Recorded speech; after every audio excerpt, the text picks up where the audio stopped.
Kalki, the Destroyer, is the 10th and final incarnation of Vishnu. According to Hindu belief, Vishnu materializes on earth whenever the world is threatened by evil and chaos, with the aim of restoring order and righteousness. In Hindu cosmology, Kalki is prophesied as the 10th and final avatar of Vishnu, who is destined to appear in the future to usher in the end of the current age, known as Kali Yuga, and begin a new era of truth and virtue, Satya Yuga. Kalki is often portrayed as a warrior on a white horse, wielding a flaming sword, which symbolizes the destruction of evil and the re-establishment of Dharma.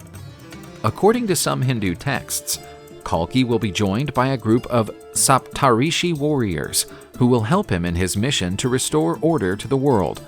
The god will establish a new era of truth and righteousness, and his teachings will put an end to the cycle of birth, death, and rebirth. Kalki is considered a symbol of hope and renewal in Hinduism. His appearance is eagerly awaited by many Hindus. They believe that his arrival is imminent and that the signs of his coming are evident in the world today.